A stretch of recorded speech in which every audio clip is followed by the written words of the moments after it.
Before we get started, I want to mention that we've opened a Ko-Fi page for supporting this kind of historical research. Every video about declassified documents and military decision-making takes time to verify and source. If you find value in these investigations, Ko-Fi is where that support goes directly. Link is in the description. Now, let's talk about something that happened in September 1944 that most people have never heard about. A German general made a decision. That decision saved 200,000 soldiers from captivity, but it also cost him his career, nearly cost him his life, and haunted him for the rest of his existence. September 1944. The war is not going well for Germany. This much is obvious to everyone. The Soviets are pushing from the east. The Allies are pushing from the west. Germany is being crushed in a pincer movement that its military strategists understood months earlier. The question isn't whether Germany will lose. The question is how many soldiers can be saved from that inevitable loss. A German general faces a specific crisis. He commands approximately 200,000 soldiers in a particular sector of the Eastern Front. His intelligence tells him something crucial. If he continues to hold his current position, his entire force will be encircled. 200,000 men. Surrounded, cut off, captured. It's not a question of if anymore. It's a timeline. He calculates the mathematics of the situation. Soviet forces are moving. German reserves are insufficient. The encirclement is mathematically certain within a specific time frame. Days, maybe a week. After that, 200,000 soldiers become prisoners of war. He reviews his orders. The orders are explicit. Hold position. Defend at all costs. No retreat. No withdrawal. Hold until relieved. The problem with these orders is that they're mathematically impossible to follow. Relief isn't coming. Everyone knows this, but the orders don't acknowledge this reality. The orders demand the impossible. The general's name was Ferdinand Schörner. Schörner was not a minor commander. He was a senior general with decades of military experience. He'd fought in the First World War. He'd served through the interwar period. He'd fought across Eastern Europe during this war. He understood military strategy. He understood logistics. He understood the mathematics of warfare. He was also a complicated man. Schörner had reputation for being harsh with his troops. Some accounts describe him as brutal. Some describe him as effective. The truth is probably both. But what mattered in September 1944 was that Schörner was smart enough to understand what everyone else was pretending not to see. The war was lost, and the only question remaining was how many Germans would die before it ended. Schörner faced his crisis. He had 200,000 soldiers under his command. He knew they were going to be encircled if he followed orders. He knew that encirclement meant capture. He knew that capture meant years in Soviet prison camps. He knew the survival rates in Soviet camps, the casualty numbers, the disease rates, the starvation. He knew all of it. He made a decision. He calculated an escape route, not an orderly retreat, an escape, a rapid withdrawal under fire, using secondary roads, moving at night, coordinating with neighboring German units, pushing his forces through the encircling Soviet armies before they could complete the circle. And here's the thing. This decision violated explicit military orders. Retreat without authorization was a capital crime in the Wehrmacht. Court-martial and execution. Those were the consequences of what Schörner decided to do. He ordered the retreat anyway. What happened next was extraordinary. His 200,000 soldiers moved. They left their fortified positions. They disengaged from Soviet forces. They moved rapidly through the night. They coordinated with other German units. They created a corridor. They pushed through it, and they escaped. Schörner's rapid retreat was executed with military precision. It wasn't a rout. It wasn't a panic. It was a calculated military maneuver. A general moving 200,000 soldiers under fire, moving them in darkness, moving them through a narrowing corridor, moving them to safety. The Soviet forces tried to close the trap, but Schörner's soldiers were already past. They were already moving toward German-held territory. They were already beyond the encirclement. 200,000 soldiers saved, not through military victory, but through a general who understood that military victory was impossible and that saving soldiers was the only rational choice remaining. But here's where the story becomes complicated. Schörner knew what he'd done. He knew he'd violated explicit military orders. He knew that retreat without authorization was a capital crime. He knew that if Berlin discovered what he'd done, he would face court-martial. He knew the consequences. But the war was falling apart anyway. German command was fragmenting. Communications were breaking down. The command structure was becoming increasingly incoherent. Schörner's decision to retreat was made. The soldiers were moving. The outcome was unfolding. Berlin received reports. Schörner's superiors were informed that he'd withdrawn from his position. Unauthorized withdrawal. Freak without orders. The orders went out. Arrest Schörner. Court-martial him. Execute him for insubordination and cowardice. But by the time those orders arrived, the situation had changed again. The German military was collapsing. Orders that had been absolute a week earlier were becoming theoretical. The command structure that would have enforced capital punishment was fragmenting. Schörner's arrest was ordered. But the machinery to carry out the order was no longer functioning effectively. Schörner continued commanding. His soldiers continued moving. The war continued, falling apart. By the time Berlin could respond meaningfully to Schörner's insubordination, the war was over. Germany surrendered in May 1945. 9 months after Schörner ordered his retreat. 9 months after he violated explicit military orders to save 200,000 soldiers. He survived the war. But survival wasn't the end of the story. After the war, Schörner faced investigation.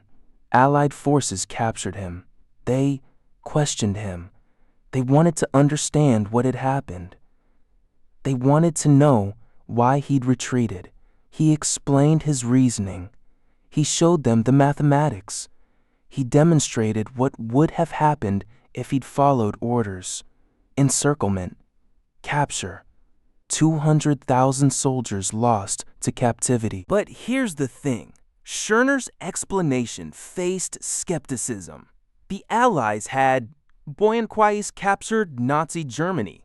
They were investigating crimes. They were investigating decisions. They wanted to know, was Schörner's retreat militarily justified, or was it cowardice? Was he saving soldiers, or was he saving himself? The investigation continued. The questioning continued. Schörner's account was examined. His military analysis was reviewed. His decision was analyzed by Allied military experts, and slowly a conclusion emerged. Schörner was right. His mathematical analysis was correct. His retreat was militarily justified. His decision saved 200,000 soldiers from captivity. The court agreed. Schörner was eventually released. He was not prosecuted. He was not court-martialed. He was recognized as having made the right decision. But by then, Schörner had already spent years in investigation, years of uncertainty, years of questioning whether his decision would be understood or condemned. Express removing because he was afraid, he retreated because the military situation was mathematically impossible. He had 200,000 soldiers. Soviet forces were moving. The encirclement was certain.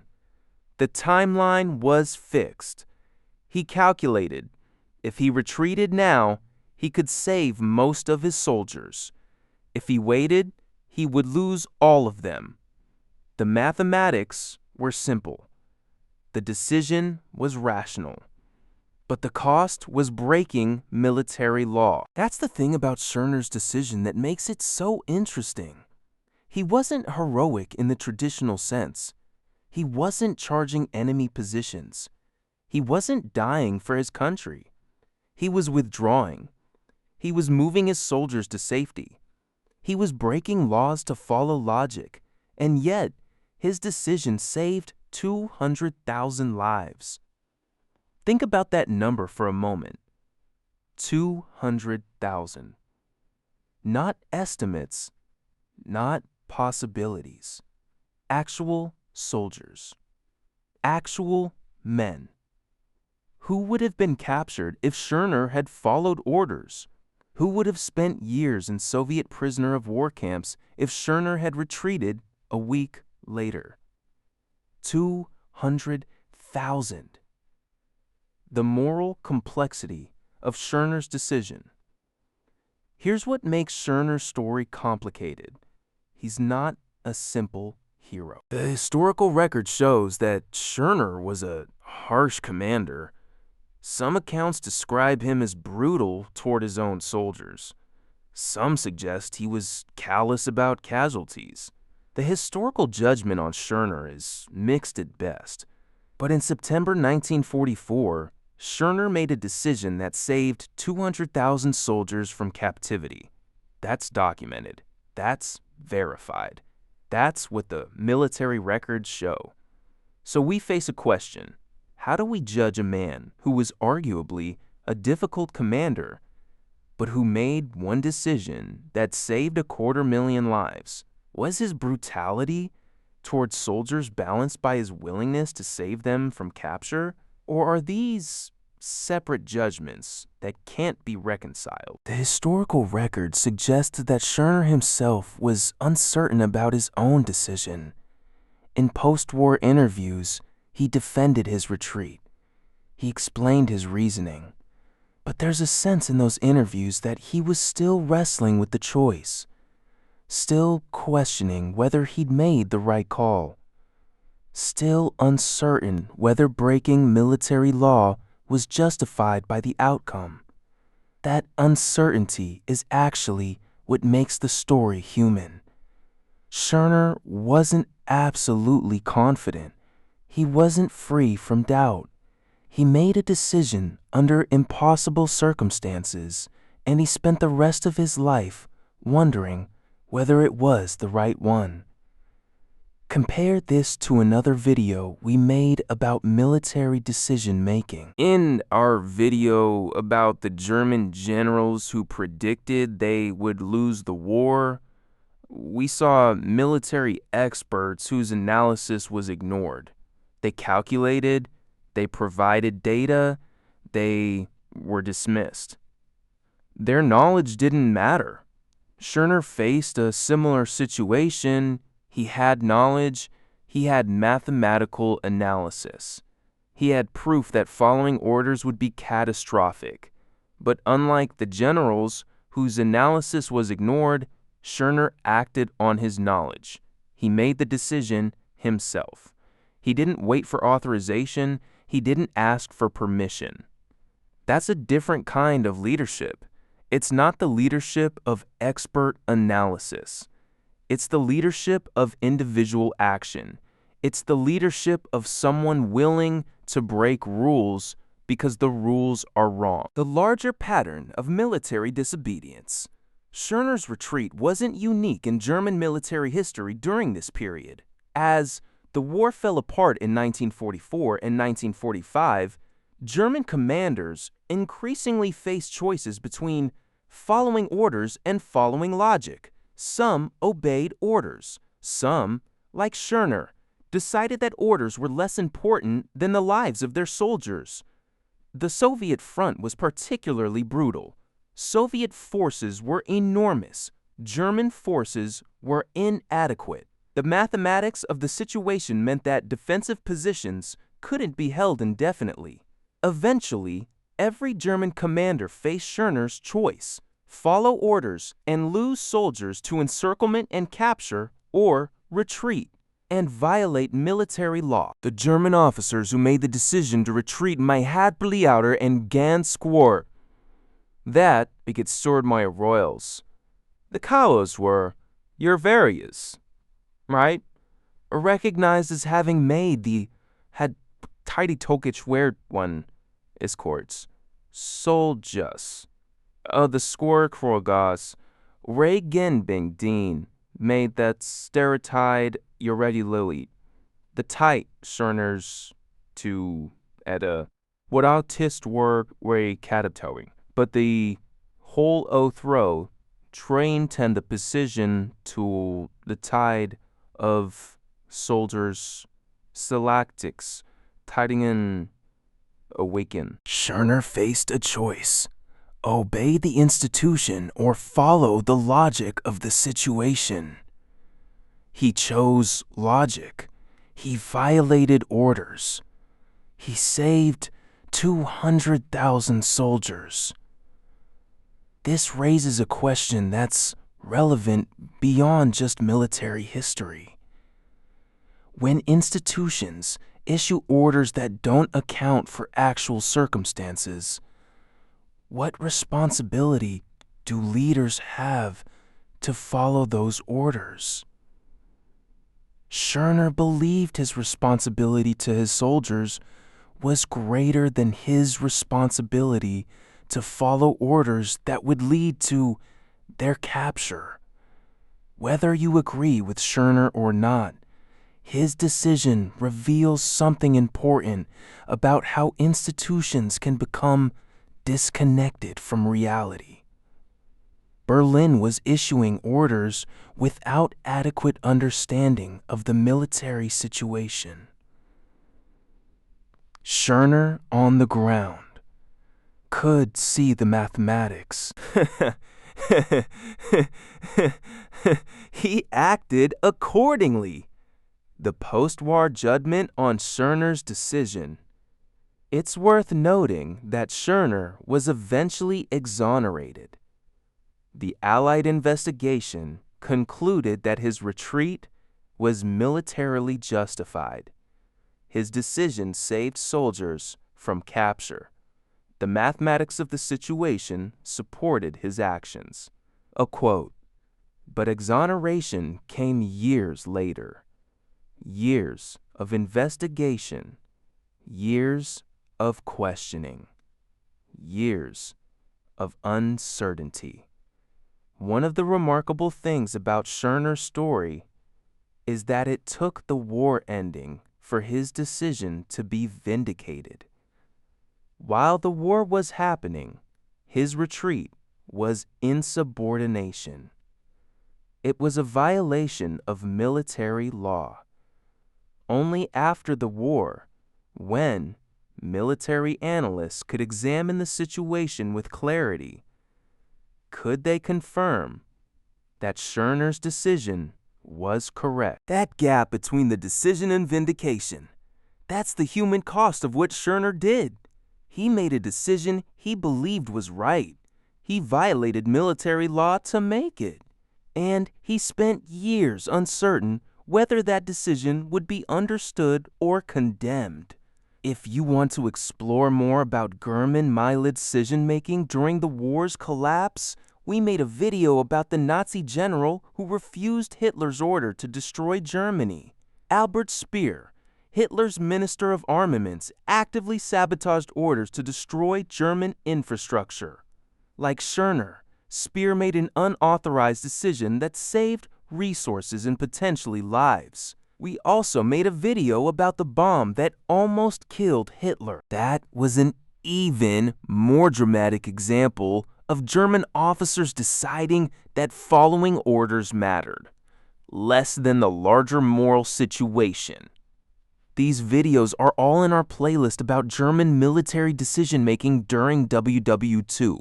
If you're interested in this topic, those videos expand on the theme of how German officers navigated impossible choices as the war fell apart. Schörner's decision reveals about individual agency. Here's what strikes me most about Schörner's story. 200,000 soldiers made it back to German-held territory because one man decided that his orders were less important than the lives under his command. One man, one decision, 200,000 lives. That's the power of individual agency within a system. Schörner couldn't change the war. Guide, koke ti shwe tui yu zakon of kreshbodi. Di eg egovistically fradel. To mynau sotras of Maine, he tidden to diskect menda, frunwake to vode. It issued orders without understanding the military situation. Schörner, costing a cod, understood the mathematics. He acted accordingly. He broke the rules because the rules didn't account for reality. The mathematically too now coit of squaredy. Weight of Schörner's decision. What's important to understand is that Schörner's decision wasn't consequence-free. He made the decision knowing he would face court-martial. He made the decision knowing he violated military law. He made the decision carrying the psychological burden of breaking orders. In post-war interviews, Schörner discussed his decision. He defended it. He explained his reasoning. But there's a quality to those interviews that suggests he was still processing the decision, still questioning it, still wondering whether he'd made the right choice. That's profoundly human. The decision was logical. The outcome was positive. 200,000 soldiers saved. But the psychological weight of breaking military law, of violating explicit orders, of making a decision without authorization, that weight carried forward. It's a reminder that even when we make the right decision, even when the outcome is positive, the act of breaking rules and defying authority carries a psychological cost. The larger question Schörner's decision raises: how many German officers faced similar situations in the war's final stages? How many had to choose between following orders and following logic? Money knots, linding, kittle, chew, swer, plaids, middies. How many made decisions that saved lives by violating military law? The historical record is incomplete. Some decisions were documented. Some were lost to time. Some officers who made similar choices faced different consequences. Schörner was vindicated. Others were questioned. Some were condemned. But the common pattern is clear. As the war fell apart, as German forces became increasingly desperate, as military situations became impossible to sustain, German officers faced Schörner's choice repeatedly: follow orders or follow logic, obey military law or save soldiers' lives. The fact that some chose to save soldiers' lives, the fact that some were willing to violate military law to do it, the fact that Schörner's decision resulted in 200,000 soldiers being saved from capture. These facts suggest that the narrative of monolithic institutional obedience isn't complete. German officers, some of them, were willing to break rules when those rules contradicted military necessity. What we can learn from Schörner's decision: when institutions issue orders that don't match reality, what should leaders do? Schörner believed that his responsibility to his soldiers was greater than his responsibility to follow orders that would lead to their capture. There's a lesson there, not just about military history, but about institutional authority more broadly. When rules contradict reality, what happens? Schörner decided that reality mattered more than rules. Whether you agree with that decision depends on how you weigh institutional authority against individual judgment.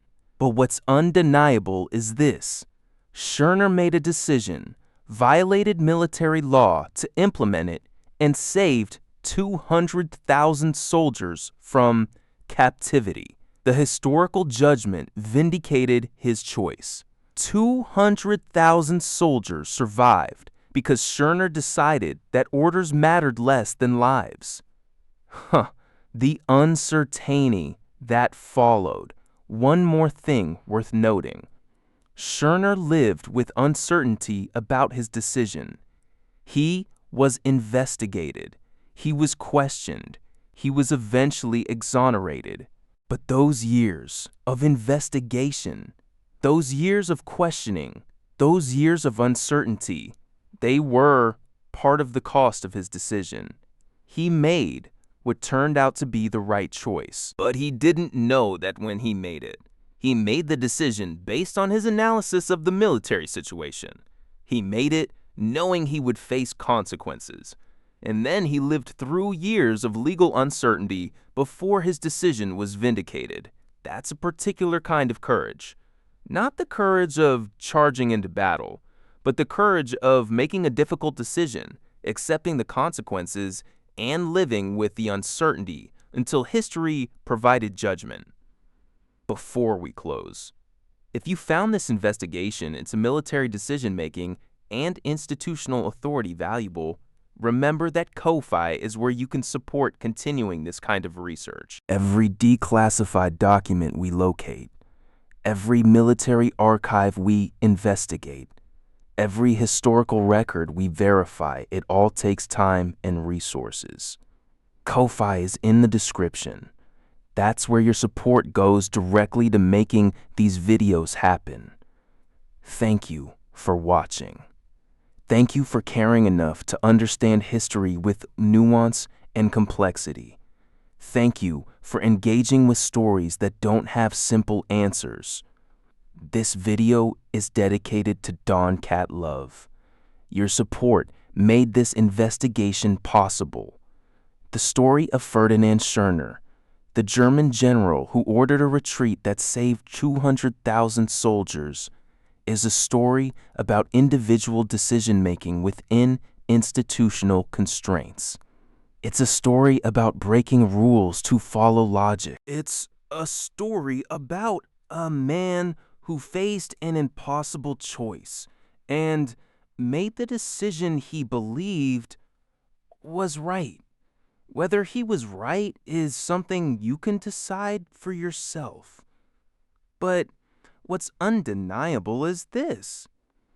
200,000 soldiers came home because one man decided that their lives mattered more than military orders. Thank you for listening.